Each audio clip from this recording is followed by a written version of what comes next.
2 of What If Season 1. Now, if you don't know what What If is, this is a brand new Marvel show to Disney Plus where it imagines what would happen if different events took place in the MCU. For example, what if Cap didn't get the Super Soldier Serum? So, of course, I thought I should do a review on it because I've been doing reviews on a couple shows in the past. So without further ado, sit back, relax, and enjoy the show. So the first episode for What If is What If Peggy Took the Super Soldier Serum.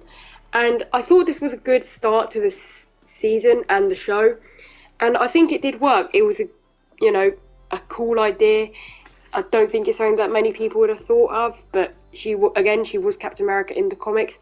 And basically what happens is she decides not to go into this viewing room, but instead to stay with Steve, which results in a bombing or an explosion to happen. And Steve to get shot, so did the doctor. I'm not even going to try and pronounce his name. So Peggy is the only one who will stand up because Stark, Howard doesn't want to go in. So that leads to Captain Carter becoming, Captain Carter, wearing the Union Jack instead of the Stars and Stripes.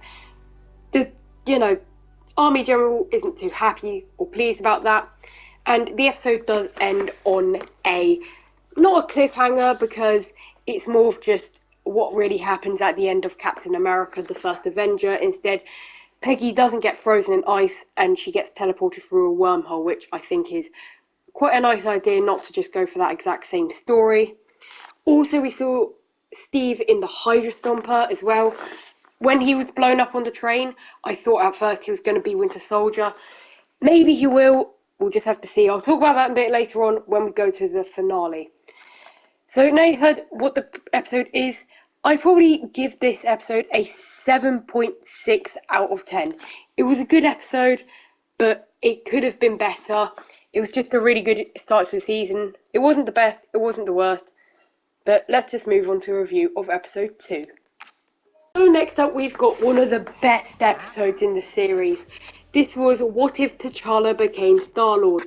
Now, it is a very weird idea, but the synopsis for this episode is T'Challa throws his spear out of the Wakandan barrier, losing it, so he goes out the barrier to try and fetch it. However, at that same moment in time, the Ravagers, Yondu, Taserface, and Kragil, however you pronounce his name, come down to abduct Peter. However, they take the wrong human, which was T'Challa.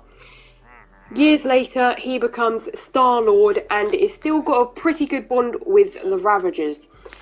And we see the effects of this with Thanos now being a good guy and wearing a Ravager uniform, Nebula being Star-Lord's love interest instead of it being Gamora. And it was a very cool and fun episode, and I feel like T'Challa as Star-Lord worked really well because he was quite stealthy and he wasn't all that fun, goofy Star-Lord. Obviously, if you're going to talk about that, I would agree. Now, obviously, you've just heard everything that makes this episode great. It did also end on a bit of a cliffhanger, however, that does get resolved in the finale, where we see Ego consuming the power out of Peter because the Ravagers never delivered him to, him. You know what I mean. Now, I guess we can assume from that in the main MCU timeline, he did go to Earth, but he never found Peter. So, yeah. So, what would I rate this episode? Personally, I'd rate it a 9.9 out of 10. It wasn't perfect. There were a couple things I would say. Not really, though. But I just really did love the episode, and it is near perfection. That's it for episode 2. Let's get on to episode 3. So we now move on to one of the weakest episodes of the show. What if the Avengers or the world lost its mightiest heroes? And I'm not saying it was a bad episode or weak. On its own, it was good. But overall, and leading up to the finale, it had the least payoff. So the essential synopsis for this episode is there is a mysterious person killing all of the Avengers apart from Cap and Captain Marvel. Those are the only two who survived, because we at first see Tony getting injected with a cure from Black Widow, which we never saw in the main MCU timeline, and that leads to be Yellow Jacket, who is actually Hank Pym in this timeline, to be going into each Avenger and killing them. Obviously, that's not from Tony. Tony, like I said, that happens to him. Thor gets shot at by Hawkeye, however, that was just Hank Pym's slight flick of the wrist. Hawkeye, just goes inside his ear and then breaks his brain. Hulk gets blown up, and then Black Widow just gets killed somehow. We don't really see. Also, what we see is Loki come down, and that was pretty crazy. I remember one of the scenes at first I thought was going to be from Loki, or What If Loki from Loki. That made no sense. But it just mimicked the TVA a bit. So, again, like I said, I did think the episode was good, and if you're wondering, the reasoning behind this is because Hank Pym lost Hope. If you don't know who Hope is, that's Wasp, or his daughter. So Hope became a SHIELD agent, she died in a mission, and that made Hank Pym go a bit angry. And, he wanted Fury to feel the same pain as he did. So, overall, I'd probably rate this episode a 6 out of 10. It wasn't the best, but it was one of the weaker episodes, that's all I'm going to say. So that's it for this review. Let's get on to the next episode. Okay, so for this part we are joined with Mr. Pig. Say hello, Mr. Pig. Okay, yeah, no. Oh, okay, he said hello. But yeah, so we are joined with Mr. Pig for this one, which is, what if Doctor Strange lost his heart instead of his hands?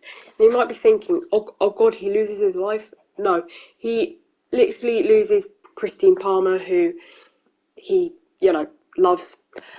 And usually in the MCU timeline, she doesn't come to this event, which is what causes in the car crash, for him to lose his hands. Instead, in this timeline, she does, and it costs her her life. But no matter what Doctor Strange does, it always ends up with her death. So, Doctor Strange, comes Doctor Strange, however, now he has a different reason, and time goes on and he realises he could use the Eye of Agamotto to go back and try and stop this. However, he keeps on trying and keeps on trying, he keeps on dying. So next up, he decides to go somewhere where he can stop an absolute point in time, which is one of the biggest reveals for What If. And I think this episode revealed quite a lot. And Doctor Strange goes there for centuries and centuries, gets a brand new costume, looks really cool, and then he has to fight a different version of himself. Now, at first I thought he was going to be evil, he looked evil, but in the end he turned out to be good, and he learned the error of his ways. Now, it did end on, again, a cliffhanger, where Doctor Strange was trapped inside this prism. However, it wasn't too big of a cliffhanger, it was just something to make you feel sorry for him. And you also saw this first interaction between a character from What If and the Watcher. Personally, I'd rate this episode a 8 out of 10, but I want to know what you thought of the episode, so let me know in the comment section below. Okay, so next up we have one of the best episodes from What If, and this is What If Zombies, and this is actually a story taken straight from the comics, however it was adapted ever so slightly. So what happens in the episode is, when Hank Pym goes to the quantum realm to get Janet, who is his wife, or Hope's mum, she doesn't decide, but she actually contracted a quantum virus, which then infects Hank Pym, which they still have smarts. They don't look like they have brains, but they actually do, we find out, so that's quite interesting. I mean, we do know in the comics that they could still talk and stuff, they still had brains, but in this one they don't talk, they just kind of mumble and groan and stuff. So they extract this quantum virus, and then they go and infect Scott Lang. Wasp manages to escape, but then the Avengers get infected, and then all of New York gets infected. So this picks up in Infinity War. Hulk has landed in Sanctum Sanctorum, only to find nobody there. We meet the zombies for the first time. They get beheaded, and then we get a visit from your friendly neighborhood Spider-Man. Yes, this is why it's one of my favourites, because it was a mainly Spidey-centered episode, which I was not expecting. In fact, I don't think anybody was expecting that before the minifigures officially revealed that it was Zombie Hunter Spidey.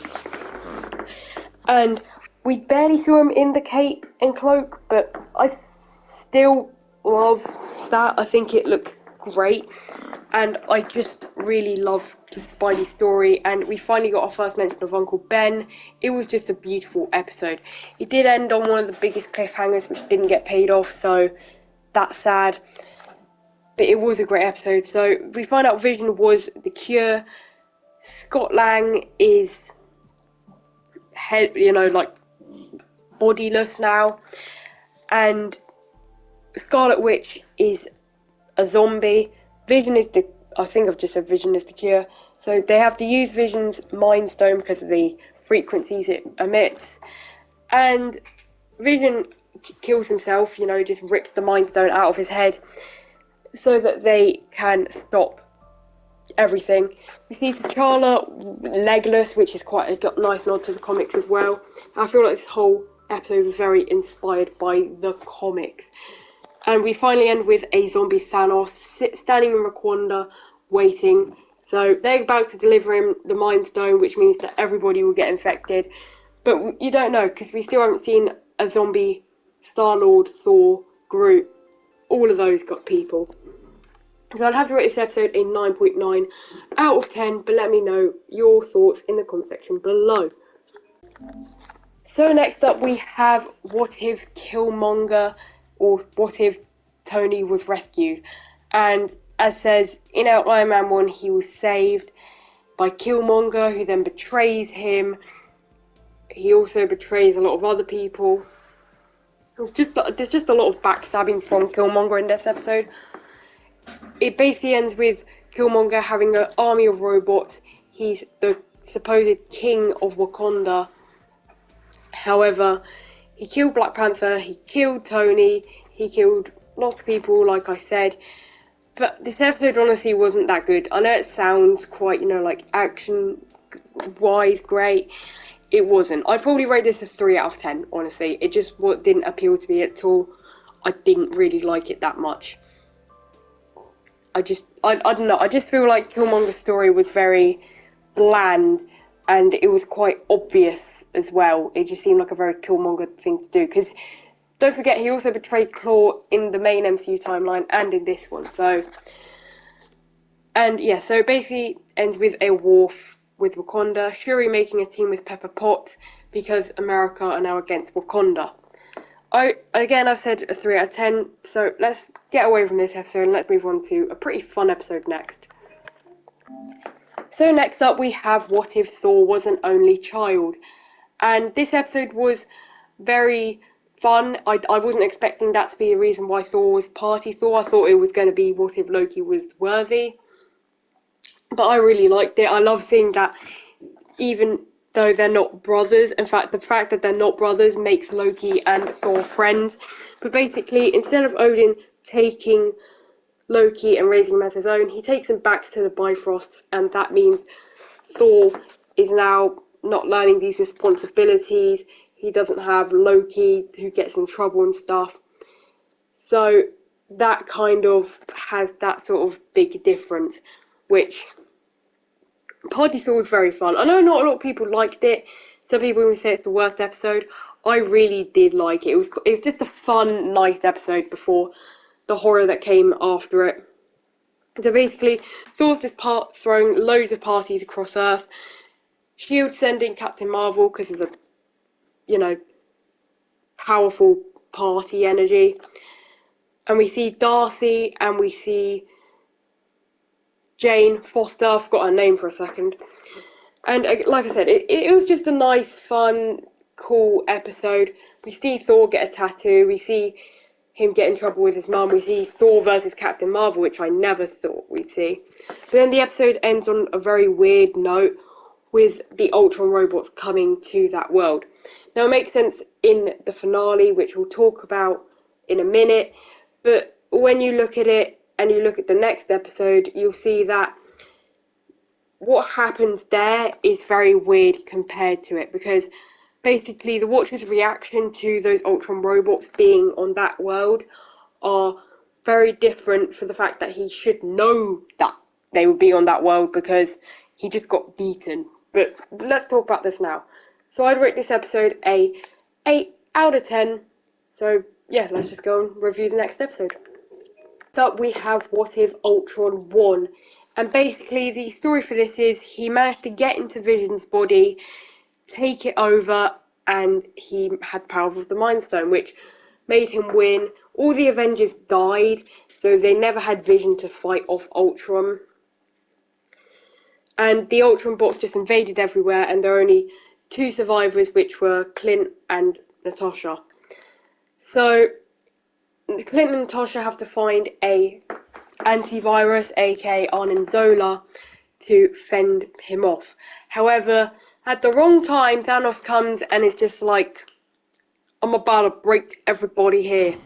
However, very bad timing, because Vision just slices him in half, or Ultron, which is very weird considering he could have done that in the main MCU timeline.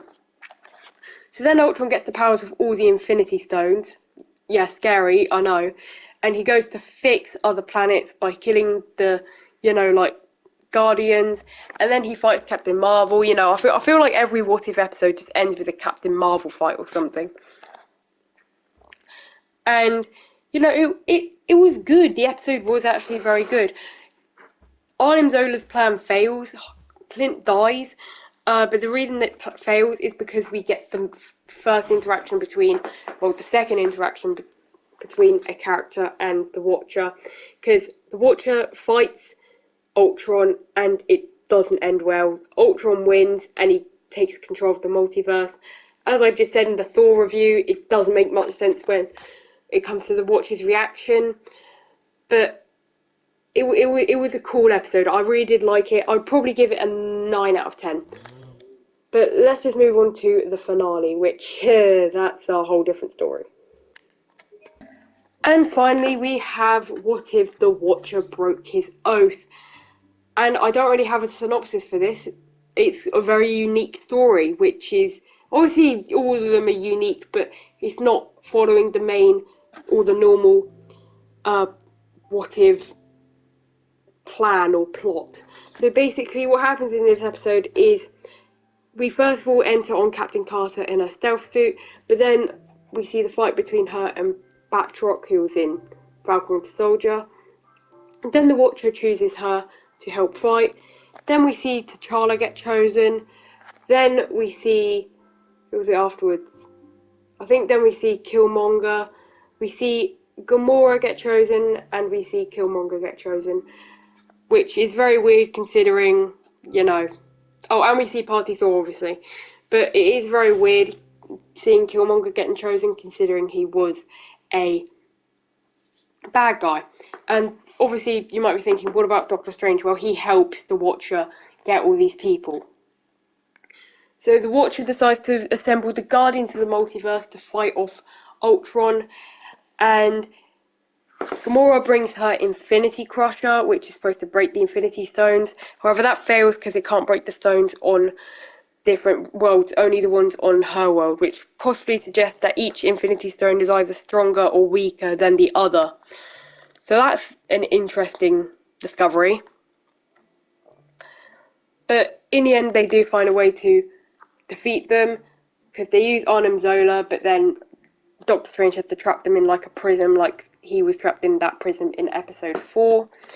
So it was Arnim Zola in Vision's body, because he managed to take over that, but it had like the face inside the chest, which was such a big call out to the comics. I love What If for that. It has so many references to the comics. And then we also see Killmonger in that sort of robotic armor. Now, I feel like Gamora in the show, it's a bit of a different thing. Merchandise-wise, you know how I feel. Go check out that video. It'll be linked in the description. Just a short I posted. But merchandise-wise, I don't think it was very worth it. Maybe Funko Pop's a bit more, but in terms of Lego. But she was pretty useless, to be honest, and I know they couldn't have changed this, but the episode was delayed, which was Tony in the Sicarian armor. I thought Gamora would have at least gotten her episode, or it would have been tied in like that. So I'd rate this episode a 8.5 out of 10. It wasn't the best finale ever, there have been better ones, but I didn't hate it either.